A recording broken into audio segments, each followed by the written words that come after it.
Hey, what's up everyone? Welcome to Let's Talk, the series where I always say something people disagree with. Today, we're talking about Aquaman. Holy shit, DC, you've made your Thor Ragnarok. Aquaman stars Jason Momoa as the eponymous Aquaman, Amber Heard as Mera the Waterbender, Yahya Abdul-Mateen as Black Manta, and Patrick Wilson as Ocean Master. This was a pretty good cast, and I enjoyed watching everyone give 110%. Patrick Wilson especially. He sort of goes for the cartoonish villain, complete with over-the-top screaming and posturing.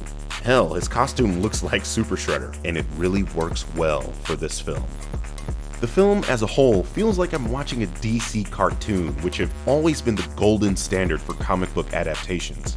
DC attempting to go serious and dark with the films has always been its downfall, and trying to emulate the success of the first two Nolan films didn't do the DCEU any favors. But I am so glad that this film did not go in that direction. This is the best DCEU film. I know the politics of Wonder Woman's fan base will not allow them to accept that, and I'm fine with people believing that Wonder Woman is equal to or better than this film. But let's be clear, Aquaman is 1A to Wonder Woman's 1B. The visuals in this film are absolutely breathtaking. The underwater shots of Atlantis are like if you took Blade Runner, mixed in some Tron Legacy, and the flair and vibrancy of Thor Ragnarok, and then gave it a whole oceanic theme. It's just a feast for the eyes. I saw this in IMAX 3D, and if your eyes can take it, this is how I recommend you watch it, because the depth that 3D gives the underwater shots completely engrosses you and effectively pulls you into this world. I want to take a moment to shout out Jason Momoa. This guy is just as lovable a protagonist as you can be.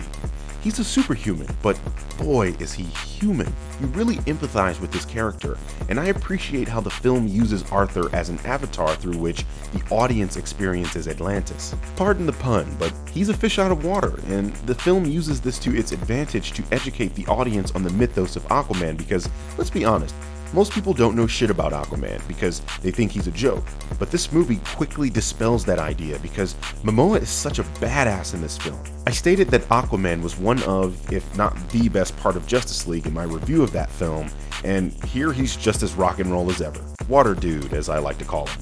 The rest of the cast give great performances as well, specifically Amber Heard and Patrick Wilson.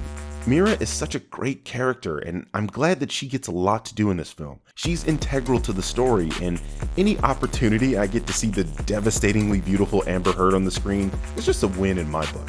Patrick Wilson gives a solid performance as Ocean Master, if a little over the top at times. But that is why I enjoyed this film so much, because the actors treated this like a Saturday morning cartoon. I know some DC fans will take issue with this, but the movie is not Marvel-esque. It's DC cartoon-esque, and if you don't like those, you ain't a DC fan. Now, some negatives of this film. It's long. Me being a comic book and film enthusiast, this isn't necessarily a bad thing for me. Hell, if Avengers Endgame is 8 hours long, I'm bringing a onesie and a thermos. But for some people, 2 hours and 30 minutes is pushing it, and the film does a lot of world building, so this may turn some people off. I already mentioned the cartoonish nature of the film, so that could also be looked at as a negative for those looking for some sort of deeper character study. I mean, there's an octopus that plays the drums, for fuck's sake. The biggest negative to me, though, is the dearth of Black Manta in this film. The character's design, motivation, and actor are all let down by the fact that he's barely in this film. He was more compelling to me than Ocean Master, and I wanted more of this character. He too was very cartoonish and single-minded, but because he was barely in this film, he didn't get a chance for much characterization, and with a 2.5-hour runtime, they could have definitely squeezed him in some more. Overall, I highly recommend you go watch this film. It's an absolute blast and a visual spectacle.